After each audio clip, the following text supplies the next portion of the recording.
दूषित पानी का राक्षस। गंगापुर नाम का एक सुंदर सा गांव था। गांव के बीच में एक मंदिर था। मंदिर के पीछे एक बड़ा सा तालाब था। तालाब के आसपास बहुत सारे खेत थे और खेतों में लहलहाती फसलों का दृश्य किसी के भी मन को मोहित कर सकने योग्य था। ये लीजिए, ये भगवान जी की मूर्ति खंडित हो गई है, इसे विसर्जित कर दीजिएगा। हाँ, लाओ। और वापसी पर नई मूर्ति लेते आना, वरना शाम को पूजा नहीं हो पाएगी, और पूजा नहीं हुई तो खाना भी भूल जाना फिर। हाँ भाग्यवान, चिंता ना करो, ले आऊंगा। और मुझे ये भी याद है कि पूजा करके दिए विसर्जित करने जाना है। तुम तो मुझे बिल्कुल बुद्धू समझती हो। नहीं, ऐसा नहीं है। उस गांव के लोग काफी धार्मिक थे। उनकी सुबह भी भगवान के नाम से होती थी और हर काम से पहले भी वो भगवान को ही याद करते थे। उनकी दिनचर्या में भगवान का एक बहुत बड़ा हिस्सा था। वो लोग प्रतिदिन मंदिर में पूजा करने जाते थे और पूजा से संबंधित सामग्री आदि को तालाब में विसर्जित करते थे। लीजिए यजमान, प्रसाद लीजिए। क्या हुआ पंडित जी, आप कुछ बीमार लग रहे हैं? हाँ, पता नहीं क्या हुआ है, कुछ दिनों से तबीयत बिगड़ी जा रही है। अच्छा अच्छा, ख्याल रखिए अपना। और आपका बेटा शंकर कैसा है? वो तो शहर में नौकरी कर रहा है और बिल्कुल ठीक है। कल ही बात हुई थी, बता रहा था अगले हफ्ते गांव आएगा। यह तो बहुत अच्छी बात है। अच्छा, अब मैं चलता हूँ, नमस्ते। राजन प्रसाद लेकर घर पहुंचता है तो उसकी पत्नी भी बीमार पड़ी होती है, जिसे देखकर वो कहता है, अरे क्या हो गया तुम्हें? पता नहीं क्या हुआ है, सुबह से बहुत तबीयत खराब लग रही है, बिस्तर से उठा ही नहीं जा रहा है। अरे ये गांव में क्या हो रहा है? पंडित जी भी बीमार हैं। अभी रास्ते में ही मैंने देखा कई लोग खांसते हुए जा रहे थे, और अब तुम भी बीमार। मुझे तो लग रहा है कि भगवान हमसे नाराज हो गए हैं। अगर ऐसा है तो पंडित जी से कहिए कि कोई हवन करवाएं, ताकि ये दशा सही हो सके। हाँ भाग्यवान, तुम सही कह रही हो। दिन गुजरते हैं और गांव में बहुत सारे लोग बीमार पड़ते चले जाते हैं। गांव के वैद्य भी उन लोगों का इलाज करते करते बीमार पड़ जाते हैं। राजा राम गांव में एक बड़ा सा हवन भी करवाता है। इसी बीच एक दिन राजा राम का बेटा शंकर गांव वापस आता है। नमस्ते पिताजी। जीते रहो, कैसे हो? मैं तो ठीक हूँ पिताजी, पर आपको क्या हुआ है? अरे मैं तो पिछले एक सप्ताह से बीमार हूँ बेटा। हमारा लगभग पूरा गांव बीमार पड़ा हुआ है। शायद हमसे कोई गलती हो गई है, इसीलिए भगवान हमसे नाराज हैं। अरे आप भी कैसी बात करते हो पिताजी, ये तो महामारी है। हाँ महामारी है, पर महामारी फैली क्यों है? भगवान की नाराजगी की वजह से। अच्छा ऐसा? शंकर जानता था कि उसके पिता बहुत धार्मिक है और वो उसकी कोई बात नहीं समझेंगे, इसलिए वो वहाँ के गांव के सरपंच के पास बात करने जाता है। पर रास्ते में वो देखता है कि तालाब में लोग अस्थियां, फल फूल, खंडित मूर्तियां और फटे हुए कैलेंडर आदि पन्नी में भरकर डाल रहे हैं। नमस्ते सरपंच जी।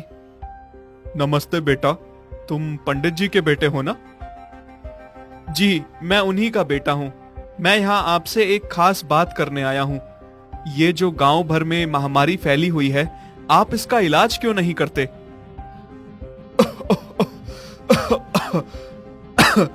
हम लोगों ने हवन तो करवाया था और कथा भी करवाई, रामायण पाठ भी करवाया, पर कोई असर नहीं पड़ रहा। अरे आप कैसी बात कर रहे हैं? मैं महामारी की जड़ यानी तालाब की जा रही गंदगी की बात कर रहा हूँ। गंदगी? कौन कर रहा है तालाब में गंदगी? पूरा गांव। चलो मुझे चलकर दिखाओ। शंकर सरपंच जी को लेकर तालाब के पास पहुंचता है और उन्हें सब कुछ दिखाता है। कौन कर रहा है गंदगी? अरे आपके सामने ही तो है, देखिए ना, लोग तालाब में क्या क्या डाल रहे हैं। तो ये गंदगी थोड़ी है, ये तो फल फूल हैं। तो इसी से तो तालाब गंदा हो रहा है और इसी की वजह से बीमारियां फैली हैं। सरपंच भी एक बहुत धार्मिक इंसान था और उसे ये सुनकर गुस्सा आ जाता है। वो वहाँ मौजूद सभी लोगों से कहता है, सुनो लोगों, ये पुजारी जी का बेटा है शंकर। ये शहर से आया है और ये कह रहा है कि जो तुम लोग तालाब में ये पूजा की सामग्री डाल रहे हो, इससे तालाब गंदा हो रहा है। तुम लोग ये गंदगी तालाब में ना डालो। हे राम, पुजारी जी का बेटा होकर ऐसी बात कर रहा है, इन पवित्र चीजों को गंदगी कह रहा है। क्या हुआ? यहाँ इतनी भीड़ क्यों लगी है? देखिए पंडित जी, आपका बेटा क्या कह रहा है। समझाइए इसे, ऐसे शब्द बोलकर नरक में जाएगा ये। पर हुआ क्या है? सरपंच राजा राम को पूरी बात समझाता है और राजा राम को भी ये सुनकर गुस्सा आ जाता है। पर पिताजी, आप मेरी बात तो समझिए। मुझे कुछ नहीं सुनना। अगर तू शहर से यहाँ मेरी नाक कटवाने आया है तो वापस चला जा। शंकर ये सुनकर कुछ नहीं बोल पाता।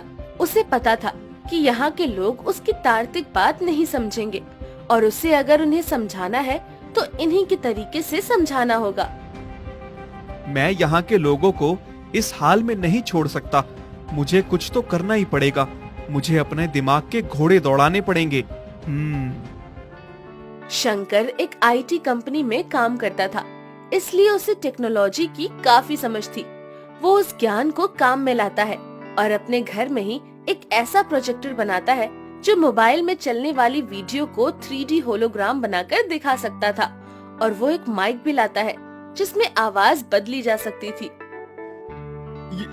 ये क्या है? ये तो राक्षस है, भागो! रुक जाओ। कौन हो तुम? मैं दूषित पानी का राक्षस हूँ। तुम लोगों ने इस पानी को दूषित किया, इसीलिए मैं प्रकट हुआ हूँ। पानी साफ होता है तो मैं आराम से इस तालाब के नीचे रहता हूँ, पर तुम सबने जाने क्या क्या विसर्जित करके पानी को गंदा कर दिया, इसीलिए मैं बाहर आ गया। और अब मैं तुम सबके बच्चों को भी इस तालाब में विसर्जित करूंगा और फिर खा जाऊंगा। नहीं नहीं, ऐसा न करना। हमें माफ कर दो। हम तो बस अपना धार्मिक क्रियाक्रम कर रहे थे। हमें हमारी गलती सुधारने का उपाय बताओ। इसका उपाय ये है कि तुम लोग एक लोहे का छोटा सा तालाब बनाओ जिसमें ये सारी चीजें विसर्जित करो और रोज उसकी सफाई करो ताकि बीमारियां ना फैलें। और इस तालाब को पूरी तरह से स्वच्छ रखना जिससे तुम लोग इसके पानी को काम में भी ले सकोगे। हम ऐसा ही करेंगे। सभी गांव वाले डर की वजह से राक्षस की बात मान लेते हैं। अब उनका मुख्य तालाब पूरी तरह स्वच्छ हो चुका था और वो लोग एक छोटे तालाब में पूजा की सामग्री विसर्जित किया करते थे और रोज उसकी सफाई कराया करते थे। धीरे धीरे गांव में महामारी भी खत्म हो जाती है और सब सुख से रहते हैं।